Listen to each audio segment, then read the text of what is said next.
श्रीमान नरेंद्र मोदी जी हमारे मध्य उपस्थित हैं और अब हम हमारे जनप्रिय प्रधानमंत्री जी से आग्रह करेंगे कि जयपुर महाखेल के उत्कृष्ट खिलाड़ियों को आप अपने आशीर्वचन प्रदान कीजिए।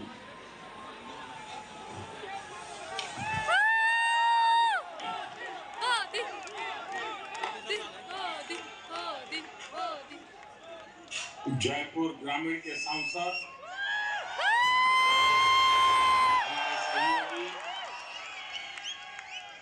भाई राजवर्धन सिंह राठौड़, सभी खिलाड़ी, कोचगण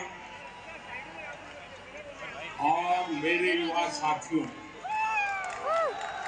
सबसे पहले तो जयपुर महाखेल में मेडल जीतने वाले, इस प्रतियोगिता में शामिल होने वाले प्रत्येक खिलाड़ी, कोच और उनके परिजनों को बहुत बहुत बधाई। आप सब जयपुर के खेल मैदान में केवल खेलने के लिए नहीं उतरे, आप जीतने के लिए भी उतरे और सीखने के लिए भी उतरे। और जहां सीख होती है वहां जीत अपने आप सुनिश्चित हो जाती है। खेल के मैदान से कभी कोई खिलाड़ी खाली हाथ नहीं लौटे। साथियों, अभी हम सभी ने कबड्डी के खिलाड़ियों का शानदार खेल भी देखा।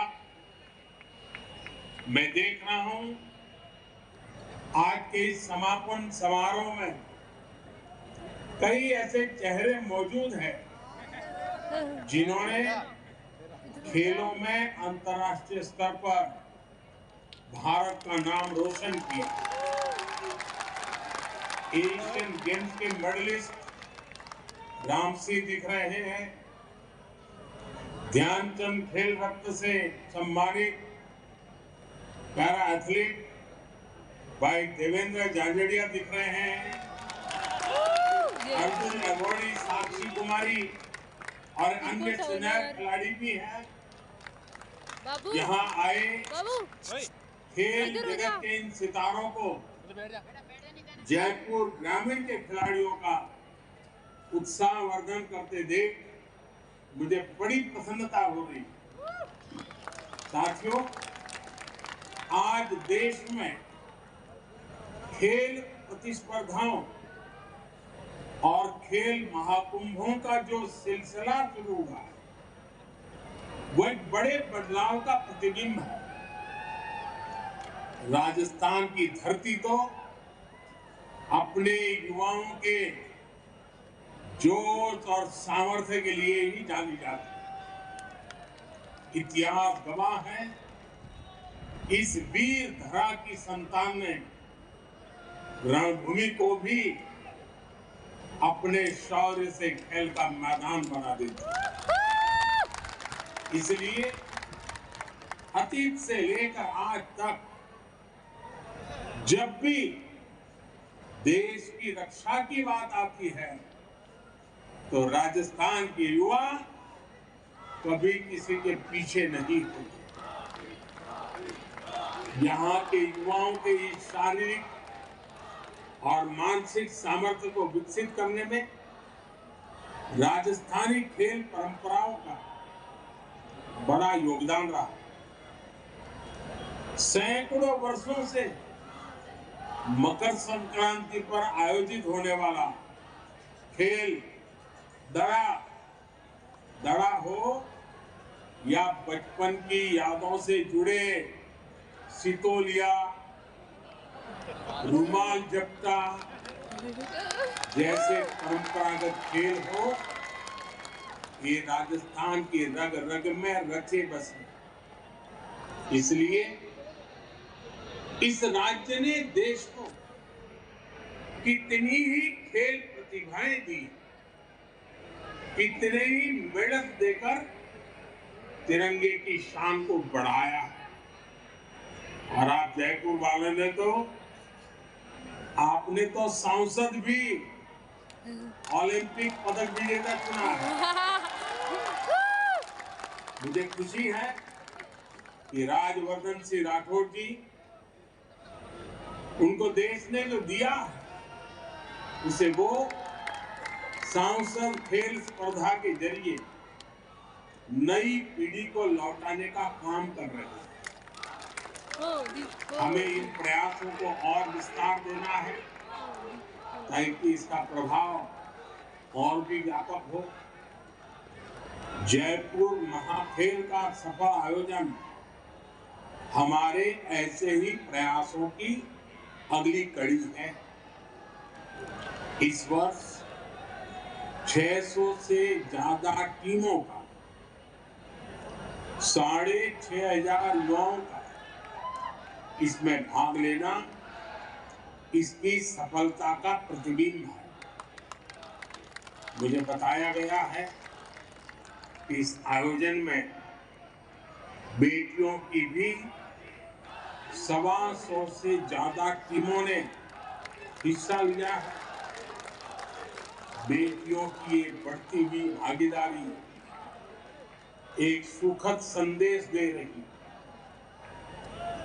साथियों, आजादी के इस अमृत काल में देश नई परिभाषाएं गढ़ रहा है, नई व्यवस्थाओं का निर्माण कर रहा है। देश में आज पहली बार खेलों को भी सरकारी चश्मे से नहीं बल्कि खिलाड़ियों की नजर से देखा जाता है। मैं जानता हूं, युवा भारत की युवा पीढ़ी के लिए असंभव कुछ भी नहीं। युवाओं को जब सामर्थ्य, स्वाभिमान, स्वावलंबन, सुविधा और संसाधन की शक्ति मिलती है तो हर लक्ष्य आसान हो जाता है। देश की इस अप्रोच की झलक इस बार की बजट में भी दिखाई दे रही है। इस बार देश के बजट में खेल विभाग को करीब 2500 करोड़ रुपए का बजट मिला, जबकि 2014 से पहले खेल विभाग का बजट 800 साढ़े 800 करोड़ रुपए के आसपास ही रह जाता था। यानी 2014 के मुकाबले देश के खेल विभाग के बजट में लगभग 3 गुना बढ़ोतरी हुई है। इस बार अकेले खेलो इंडिया अभियान के लिए ही 1000 करोड़ रुपए से ज्यादा बजट दिया गया है। ये ऐसा खेल से जुड़े हर क्षेत्र से संसाधनों और सुविधाओं का निर्माण करने की दिशा में काम है। साथियों, पहले देश के युवाओं में खेल का जज्बा तो होता था, प्रतिभा भी होती थी, लेकिन अक्सर संसाधन और सरकारी सहयोग की कमी हर बार आड़े आ जाती। अब हमारे खिलाड़ियों की इस चुनौती का भी समाधान किया जा रहा है। मैं आपको इस जयपुर महाखेल का ही उदाहरण दूंगा। जयपुर में यह आयोजन बीते 5-6 वर्षों से चल रहा है। ऐसे ही देश के कोने कोने में भारतीय जनता पार्टी के सांसद अपने अपने क्षेत्रों में खेल महाकुंभों का आयोजन करवा रहे हैं। इन सैकड़ों खेल महाकुंभों में हजारों युवा, हजारों प्रतिभावान खिलाड़ी अलग अलग खेलों में भाग ले रहे हैं। सांसद खेल महाकुंभ की वजह से देश की हजारों नई प्रतिभाएं उभर कर सामने आ रही हैं। साथियों, ये सब इसलिए मुमकिन हो पा रहा है क्योंकि केंद्र सरकार अब जिला स्तर और स्थानीय स्तर तक स्पोर्ट्स फैसिलिटी बना रही है। अब तक देश के सैकड़ों जिलों में लाखों युवाओं के लिए स्पोर्ट्स इंफ्रास्ट्रक्चर तैयार किया गया है। राजस्थान में भी केंद्र सरकार द्वारा अनेक शहरों में स्पोर्ट्स इंफ्रा का निर्माण हो रहा है। आज देश में स्पोर्ट्स यूनिवर्सिटी भी बन रही है और खेल महाकुंभ जैसे बड़े आयोजन भी प्रोफेशनल तरीके से हो रहे हैं। इस बार नेशनल स्पोर्ट्स यूनिवर्सिटी को भी अधिकतम बजट प्रदान किया गया है। हमारा प्रयास है कि स्पोर्ट्स मैनेजमेंट और स्पोर्ट्स टेक्नोलॉजी से जुड़ी हर विद्या को सीखने का माहौल बने, जिससे युवाओं को इस क्षेत्र में कैरियर बनाने का अवसर मिले। साथियों, पैसे की कमी के कारण कोई युवा पीछे न रह जाए, इस पर भी हमारी सरकार का ध्यान है। बेहतरीन प्रदर्शन करने वाले खिलाड़ियों को केंद्र सरकार अब सालाना 5 लाख रुपए तक की मदद करती है। प्रमुख खेल पुरस्कारों में दी जाने वाली राशि भी 3 गुना तक बढ़ा दी गई है। ओलंपिक जैसी बड़ी वैश्विक प्रतियोगिताओं में भी अब सरकार पूरी शक्ति से अपने खिलाड़ियों के साथ खड़ी रहती है। टॉप जैसी स्कीम के जरिए वर्षों पहले से खिलाड़ी ओलंपिक की तैयारी कर रहे हैं। साथियों, खेल में आगे बढ़ने के लिए किसी भी खिलाड़ी के लिए सबसे जरूरी होता है अपनी फिटनेस को मेंटेन रखना। आप फिट होंगे तभी सुपर हिट होंगे, और फिटनेस तो जितनी खेल के ही मैदान में जरूरी होती है उतनी ही जिंदगी के मैदान में भी जरूरी होती है। इसलिए आज खेलो इंडिया के साथ साथ देश के लिए फिट इंडिया भी एक बड़ा मिशन है। हमारी फिटनेस में बहुत बड़ी भूमिका हमारे खान पान की, हमारे पोषण की भी होती है। इसलिए मैं आप सबसे एक ऐसे अभियान की चर्चा भी करना चाहता हूं जिसकी शुरुआत तो भारत ने की, लेकिन अब वो एक ग्लोबल कैंपेन बन गया है। आपने सुना होगा, भारत के प्रस्ताव पर यूनाइटेड नेशंस यूएन वर्ष 2023 को इंटरनेशनल मिलेट ईयर के तौर पर मना रहा है। और राजस्थान तो मिलेट यानी मोटे अनाजों की एक बेहद समृद्ध परंपरा का घर है, और अब देशव्यापी उसकी पहचान बने, इसलिए ये मोटे अनाज को श्री अन्न इस नाम से लोग जाने, ये बहुत आवश्यक है। इस बार बजट में भी इस बात का उल्लेख किया गया है।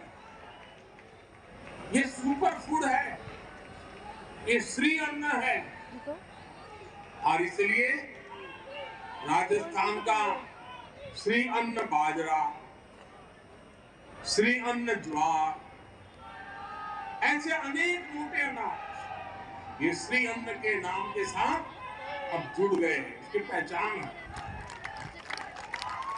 और ये कौन नहीं जानता जो राजस्थान को जानता है, ये हमारे राजस्थान का बाजरे का खिचड़ा और चूरमा क्या कोई भूल सकता है क्या? मेरा आप सभी युवाओं से विशेष आह्वान होगा, आप अपने खाने में श्री अन्न यानी कि मोटे अनाजों को तो शामिल करें। इतना ही नहीं, स्कूल, कॉलेज, युवा पीढ़ी में खुद ही उसके ब्रांड एम्बेसडर बन करके लग पड़िए। साथियों, आज का युवा केवल एक क्षेत्र में सिमट कर नहीं रहना, वो मल्टी टैलेंटेड भी है और मल्टी डायमेंशनल भी। देश भी इसलिए युवाओं के सर्वांगीण विकास के लिए काम कर रहा है। एक और, युवाओं के लिए आधुनिक स्पोर्ट्स इंफ्रास्ट्रक्चर बन रहा है, तो साथ ही बच्चों और युवाओं के लिए नेशनल डिजिटल लाइब्रेरी का भी प्रस्ताव इस बजट में किया गया है। नेशनल डिजिटल लाइब्रेरी के जरिए विज्ञान, इतिहास, समाजशास्त्र, संस्कृत जैसी भाषाएं, हर विषय की किताबें शहर से गांव तक हर स्तर पर डिजिटली उपलब्ध होगी। ये आप सबके लर्निंग एक्सपीरियंस को नई ऊंचाई देगा। सारे रिसोर्सेज आपके कंप्यूटर और मोबाइल पर उपलब्ध करवाएंगे। साथियों, स्पोर्ट्स केवल एक विद्या ही नहीं है, स्पोर्ट्स एक बहुत बड़ी इंडस्ट्री भी है। स्पोर्ट्स से जुड़ी चीजें और संसाधन बनाने से बड़ी संख्या में लोगों को रोजगार भी मिलता है। ये काम ज्यादातर हमारे देश में लघु उद्योग, एमएसएमई करते हैं। इस बार बजट में स्पोर्ट्स सेक्टर से जुड़ी एमएसएमई को मजबूत करने के लिए भी कई महत्वपूर्ण घोषणाएं हुई हैं। ये आपको एक और योजना के बारे में बताना चाहता हूं। ये योजना है पीएम विश्वकर्मा कौशल सम्मान, यानी पीएम विकास योजना। ऐसे लोग जो अपने हाथ के कौशल से, हाथ द्वारा चलाए जाने वाले औजारों से स्वरोजगार करते हैं, सृजन करते हैं, निर्माण करते हैं, उन्हें ये योजना बहुत मदद मिलेगी। उन्हें आर्थिक सहयोग से लेकर उनके लिए नए बाजार बनाने तक हर तरह की मदद पीएम विश्वकर्मा योजना द्वारा दी जाए। हमारे युवाओं के लिए ये भी रोजगार के, स्वरोजगार के बड़े अवसर बनाएगी। साथियों, जहां प्रयास पूरे मन से होते हैं, वहां परिणाम भी सुनिश्चित होते हैं। देश ने प्रयास किए, परिणाम हमने टोक्यो ओलंपिक्स में देखा, कॉमनवेल्थ खेलों में देखा, जयपुर महाखेल में भी आप सबके प्रयास भविष्य में ऐसे ही शानदार परिणाम देंगे। आपसे ही देश के लिए अगले गोल्ड और सिल्वर मेडलिस्ट निकलने वाले हैं। आप अगर ठान लेंगे तो ओलंपिक्स तक में तिरंगे की शान बढ़ाएंगे। आप जिस क्षेत्र में जाएंगे वहां देश का नाम रोशन करेंगे। मुझे विश्वास है हमारे युवा देश की कामयाबी को बहुत आगे तक लेकर के जाएंगे। इसी भावना के साथ आप सभी का बहुत बहुत धन्यवाद, बहुत बहुत शुभकामनाएं।